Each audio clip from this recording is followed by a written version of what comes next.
Bonjour tout le monde, bienvenue dans la rubrique de G. C'est un plaisir de vous retrouver aujourd'hui pour une vidéo qui n'était pas prévue et j'avais pas prévu de tourner par cette chaleur.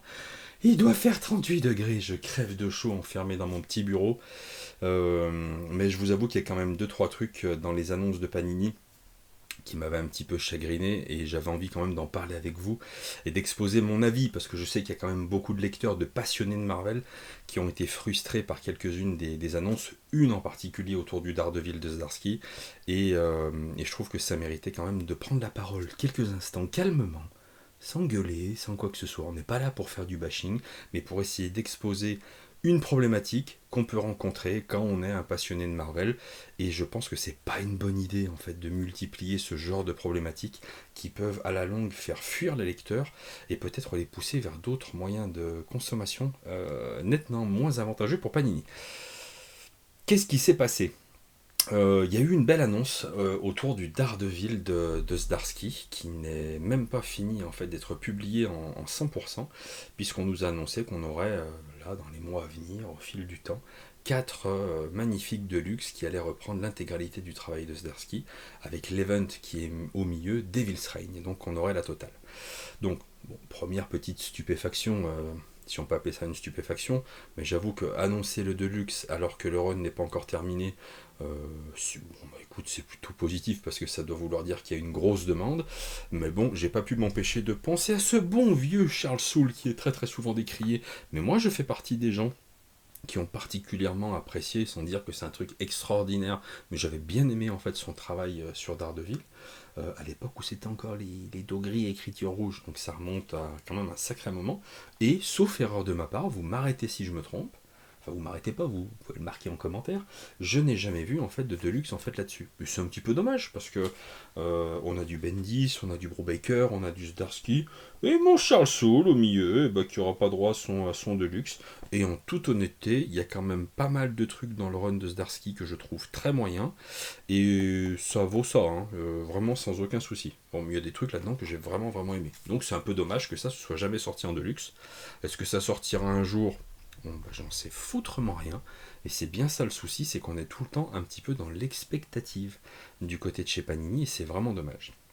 Le gros souci, le cœur du problème, c'est Devil's Reign. Devil's Reign, pour vous la faire en cours, si vous ne connaissez pas le principe, c'est un event.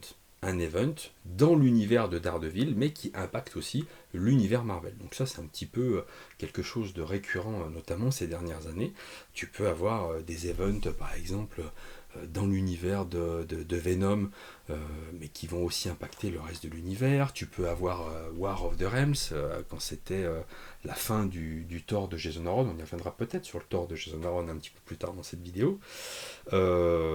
Et ça arrive en fait d'une manière régulière. Moi, j'étais resté en fait sur une habitude, c'est que de toute manière, depuis quelques temps, on avait une sortie en soft cover, en souple, et ensuite on avait le droit en fait d'avoir simplement les épisodes de l'event qui étaient publiés dans un petit 100%. Ça avait commencé notamment avec Absolute Carnage. Si, sauf erreur de ma part, mais j'ai vérifié, je crois pas avoir de la merde dans les yeux, ça peut arriver, mais pour le coup j'ai vérifié quand même, c'était... Ah tiens, j'aurais mieux fait d'éteindre mon téléphone. C'était sorti tout d'abord en 3 softcovers, et ensuite on avait eu droit à un volume en 100% qui reprenait simplement les épisodes d'Absolute Carnage. Donc, il y avait un avantage et un inconvénient. L'avantage, c'est que ça permettait en fait d'éviter tout ce qui était tie-in inutile, parce qu'il faut bien reconnaître, mais vous n'êtes pas obligé d'être de mon avis, loin de là, qu'il y a quand même, sur les derniers events, il y a quand même un paquet de tie-in qui sont absolument inutiles. Et c'est très souvent en fait des tie-in qui ne servent finalement, à mon sens, qu'à remplir, qu'à essayer de donner de la densité à cet événement, mais d'une manière totalement factice. Vraiment, il y a quand même énormément d'exemples où tu vois les scénaristes en fait de leur propre série qui doivent à un moment donné laisser la place à un scénariste mais complètement random où t'en as rien à secouer, c'est même pas sa série qui vient pour 1, 2, 3 épisodes pour simplement faire des tie-in. J'ai un exemple en tête, notamment avec War of the Realms, où Donny Cates, en fait, pendant 2-3 épisodes, se barre du titre Venom pour laisser la place à un autre pour des tie-in, mais dont on se fout mais totalement. Un, ça n'apporte rien à l'histoire Venom. Deux, ça n'apporte rien à War of the Realms. Enfin, vraiment, ça alourdit simplement le truc. C'est du papier pour du papier, voilà. Après, je peux comprendre que quand on a aimé un event à la folie absolument, on a envie d'aller plus loin et de posséder la totalité des tie-in. C'est pas moi qui vais vous jeter la pierre, je l'ai fait sur plein de séries, je le referai certainement un jour, mais j'aime bien quand on avait l'option, en fait, comme ici, de pouvoir éviter tous ces tie-in merdeux. Ça, c'était l'avantage. L'inconvénient, c'est que de la manière dont sont créés ces events, là par exemple vous étiez sur un event Absolute Carnage, mais vraiment dans l'univers de Venom, si vous vouliez lire cet event, vous deviez alterner des épisodes d'Absolute Carnage que vous aviez là-dedans, et des épisodes dans un autre 100%, un 100% Venom. Et vous deviez vous créer votre propre fiche de lecture. J'en veux pour preuve, je ne l'ai pas fait pour la vidéo, j'ai ma petite fiche de lecture que je laisse là-dedans, et je sais que quand je voudrais le relire, eh ben, je devrais me référer là-dessus, avoir les deux bouquins l'un à côté de l'autre, lire un épisode dans Venom, repartir sur Absolute Carnage, etc., etc., pour profiter pleinement en fait de l'expérience de lecture, du travail de Donny Cates, mais vraiment du cœur de la meule, tu vois, la substantifique moelle, vraiment le côté vraiment hyper intéressant. Qu'on soit tout à fait honnête, c'est pas au lecteur, c'est pas à l'acheteur normalement de se faire des fiches de lecture. Faut pas s'étonner à un moment donné que les mangas, c'est plus facile d'accès. T'imagines un mec se faire une fiche de lecture avec One Piece? Enfin, il n'y a que chez nous, bordel, que ça arrive, ce genre de truc. C'est totalement fascinant. Et donc, ils avaient fait pareil quelques temps plus tard pour conclure Venom, avec notamment King in Black. King in Black, il y en avait 3 ou 4, je ne saurais pas vous dire. Là c'était pareil, c'était des gros pépères à 16€ avec tous les tie-in, une belle grosse machine de guerre. J'avais évité tous ces trucs là et je m'étais concentré en fait sur King in Black, que j'ai toujours pas lu. Ah, il faudra peut-être qu'un jour je vous en parle quand même de King in Black, il faudra que je le lise. J'ai toujours pas fini le run de Donny Cates. Et là c'est pareil, je vais devoir me faire certainement ma petite fiche de lecture pour alterner le truc. Ce qui donne, soyons tout à fait honnêtes, je suis très content, j'ai évité tous les tie-in, mais c'est un bordel en fait de se créer ses propres fiches de lecture. Mais vraiment, c'est pas du tout agréable, c'est rédhibitoire même. Le fait est que là, moi je pensais quand même malgré tout qu'avec Daredevil, on aurait un petit Devil's Reign qui allait sortir tout seul comme ça en tome unique, et puis que je me ferais ma fiche de lecture, et puis voilà. Même si j'avais déjà pris la décision, pour être tout à fait honnête depuis un moment, d'arrêter l'achat des 100%, parce que c'est trop compliqué, c'est trop d'investissement en argent pour une qualité en fait de travail éditorial, une qualité d'édition, et un bordel comme ça avec les sommaires, enfin, c'est pas sain en fait, je peux pas, vu le prix des bouquins, je trouve fou en fait de se tourner vers les 100%. Les seuls 100% que j'achèterai désormais, c'est ceux qui sont estampillés Hulk, et que ceux qui m'intéressent, tout simplement parce que je ne peux pas prendre le risque en tant que collectionneur de Hulk de laisser passer un titre qui m'intéresse en disant peut-être qu'à un moment donné ça va ressortir, et prendre le risque de ne jamais l'avoir dans ma collection. Je l'achète immédiatement et tant pis, mais ce sera le dernier. Et avant, j'en achetais des 100%. Vraiment, j'en achetais un sacré paquet. J'ai acheté des Thor, j'ai acheté des Venom, j'ai acheté des Daredevil. Enfin, franchement, j'ai acheté plein de trucs en 100%. Gros soutien de ma part au niveau pécunier chez Panini. Et là, eh ben, j'aurais pas Devil's Reign en fait là-dedans. Devil's Reign est sorti une seule fois. En 3 volumes à 16€, ou alors vous pouviez passer dans la version collector avec une couverture en dur. Où c'était 20,99, arrondissons à 21 pour la compréhension de tout le monde. Et j'avoue que bah non, pour pareil que pour Absolute Carnage et King in Black, j'ai dit bah non, j'attendrai le petit 100% et puis ça ira très très bien comme ça. Et donc ils ont annoncé qu'il n'y aurait pas de 100%. Ça, c'était la petite big news qui était cadeau. Et donc, qu'est-ce que je fais? Et là en fait toute la question. Qu'est-ce que je fais avec tout ça? J'ai acheté 7 tomes plus 1, le tome 1 là, qui est ressorti, parce que du coup après Devil's Reign il y a eu une relance. Moi j'ai arrêté de lire les DD de Zdarsky, je me suis arrêté aux portes de Devil's Reign et j'attendais en fait la sortie en 100%, mais j'ai continué à soutenir le marché, à les acheter religieusement, et là on m'explique en fait que je les aurais pas. Voilà, et je me retrouve avec tout ça. Donc après, maintenant, j'ai deux options. La première option, eh ben écoute, j'investis 3 fois 16 euros ou 3 fois 21 euros pour aller m'acheter les 3 volumes remplis de trucs dont je me fous complètement pour simplement avoir Devil's Reign et puis manger un peu plus de place dans mes bibliothèques.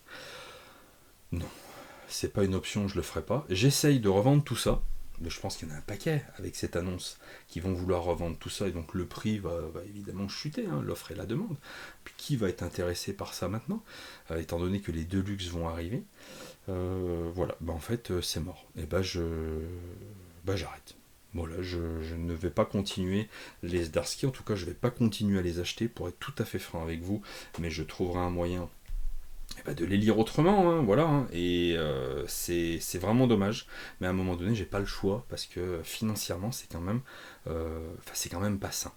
Alors tout ça pour vous dire qu'à un moment donné c'était quand même plus facile à une certaine époque de pouvoir s'y retrouver. Je veux pas jouer l'ancien combattant, mais quand il y avait les kiosques, moi ce que j'adorais faire, c'était investir en fait tous les mois dans les kiosques, ce qui me permettait tous les mois de voir l'univers Marvel, pas sa totalité, mais vraiment une bonne partie de l'univers avancer sous mes yeux, se déployer. Il y avait des trucs que j'aimais, des trucs que j'aimais moins, mais j'étais toujours dans le coup et je regardais cet univers avancer petit à petit. Et quand il y avait des séries qui me plaisaient vraiment et que c'était réédité en deluxe ou dans des formats un petit peu plus prestigieux, paf, je me jetais dessus immédiatement et ça me faisait en fait 2 actes d'achat, ni plus ni moins. Maintenant, moi je peux pas, j'ai pas l'intention de faire 2 actes d'achat sur des 100% à quasiment 20 balles, ensuite avec des deluxe à plus de 30 euros. Enfin, non mais enfin, c'est juste pas possible quoi. Donc il y a vraiment un gros problème avec cette collection 100%. Qui fait fuir les lecteurs, on va dire, les plus chevronnés comme moi. Et c'est inquiétant parce que je me rends bien compte, et je le dis en pleine conscience, et pas de gaieté de cœur, c'est vraiment avec une vraie tristesse. Et si on est tout à fait honnête les uns avec les autres, on s'en rend tous compte de plus en plus que ça fait monter en fait la lecture par des moyens détournés, par des scans, par ci, par ça. Et on en voit en fait de plus en plus là où il y a quelques années on n'en voyait pas. Ça pop de partout, vraiment, dans les discussions, il y a plein de gens qui changent d'avis sur les scans, parce qu'à un moment donné, t'as pas le choix. Et je trouve ça très inquiétant, et j'ai pas la prétention d'expliquer à qui que ce soit comment il devrait faire, mais je pense que quand on sort une collection en 100% dans ce format-là, c'est de la rendre en fait accessible d'un bout à l'autre, d'une manière, on va dire, la plus simple et la plus transparente possible. Et là, c'est pas vraiment le cas. Et du coup, je suis dépité, mais la fin de Zdarsky, ce sera sans moi. Ce sera doublement sans moi, parce que j'entends quand même à gauche, à droite, qu'en plus, c'est vraiment pas qualitatif sur la fin. Il y a quand même des gros moments de flottement a priori. Et puis, c'est des gens dont je connais un petit peu les goûts et l'expérience qui me le disent. Donc, je vais en rester là. Et puis tant pis. Voilà, le but de cette vidéo, c'est vraiment pas de tirer à boulet rouge sur Panini, ni quoi que ce soit.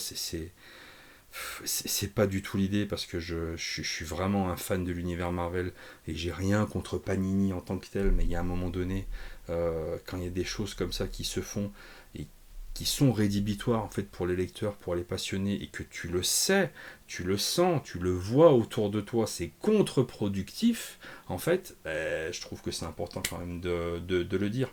Alors je ne doute pas qu'il y a des fidèles supporters de Panini dans l'âme qui viendront m'expliquer que c'est une honte ce que je dis et ce genre de truc. Peut-être, vous avez tout à fait le droit de le penser, mais moi factuellement, je sais que ces types d'éditions, que ce soit pour Daredevil ou bien pour Venom, c'est absolument pas qualitatif, j'en ai pas eu pour mon argent au bout du bout. Et c'est pas comme ça qu'on devrait devoir lire des trucs comme Venom en créant soi-même ses fiches de lecture. Faut pas déconner. L'exemple de Thor est aussi vraiment criant. Enfin, tu vois, il y a des trucs. J'attendais. Alors peut-être que ça va arriver là dans les big news, je l'espère. Le Thor de Donny Cates, le premier volume, lui est sorti directement en deluxe. On n'est même pas passé par le 100%. Je crois que c'était évidemment dans le truc Marvel, là, le magazine. Il n'y a pas eu de 100%, alors qu'avant il y avait tout le temps des 100% Thor. Il n'y a pas eu de 100% Thor, on est passé directement au Deluxe. J'ai acheté mon Deluxe en août 2022, on est en août 2023. Où est le tome 2, où est la suite? pas de nouvelles, aucune annonce. Peut-être que ça va tomber maintenant, hein, je l'espère vraiment. Mais là, c'est pareil, quoi. T'es fan de Thor, t'aimes bien le taf de Donny Cates sur Thor, et bah pendant un an, bah voilà.